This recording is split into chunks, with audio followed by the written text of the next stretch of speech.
disaster of the day, dumapo po sa Silang Cavite. Grabe, alam nyo ba, kung hindi nyo afford magbagyo, kung nasisiksikan na kayo sa Tagaytay, nararamihan na kayo ng tao, maghanap kayo ng B&B or staycation o mga mapag-check-inan in Silang Cavite because yung weather very bagyo din. Ang lamig, ang Talaga? sarap ng hangin kanina. Para ka rin nasa Baguio. Ganon? And saktong-sakto lang talaga yung lamig. Tapos pwede nyo na talagang ilabas yung inyong mga OOTD na panglamig. So dyan ako nagpunta kasama si Maui sa Perlas ng Silang.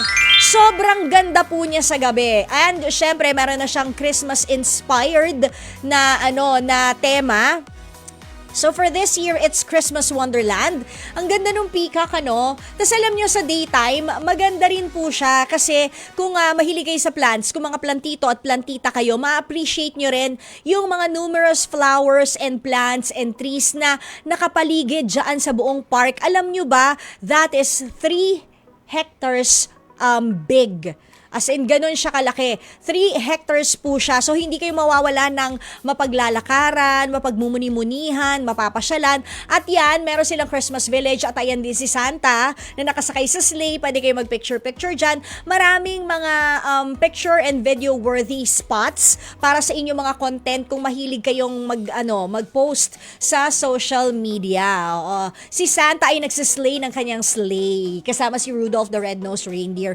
So, grabe. Ang ganda-ganda dyan. Tapos yun nga, every so often, may schedule po ang kanilang pa-snow. Ayan sa kami dalawa ni Maui, may snow dun sa kanilang snow village. At ayan naman ang itsura niya kapag daytime. Ang ganda-ganda dyan sa Perlas ng Silang and napaka-beautiful din ng weather. So kung hindi talaga afford magbagyo o talagang nako-congest na rin kayo sa Baguio, dyan na lang kayo sa Silang Cavite. Marami kayong mapapasyalan.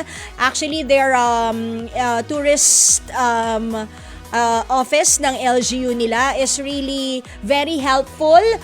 Bukod dyan sa Perlas ng Silang, marami mga bee farms dyan. And kung ano-ano pang pasyalan, punta lang kayo, makipag-coordinate din kayo. Or tingnan nyo yung tourism page ng Silang Cavite. Ang ganda-ganda. At ang sarap din po ng pagkain nila. Special shoutout kay Sir Aaron de la Cruz. Nakapangalan ni Aaron. Magkasing bait po sila. Mas mabait, sige na nga, mas mabait si Sir Aaron. Ang gulo-gulo! Okay, so ayan ang ating larga. Naku, napakaganda. Mga kapatid, dito tayo sa totoo. O, yan yun yung boses. Pagbigyan nyo na, minsan lang naman yan.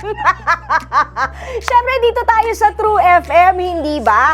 Like, share, subscribe, follow ang ating mga social media accounts, ha? At True Network PH. Yun lang ang keyword na hahanapin nyo. TrueNetwork PH. O, like, share, follow, subscribe para bongga talagang levels natin sa FB, sa IG, sa X na dating Twitter, sa YouTube and TikTok, pati na rin sa mga podcast.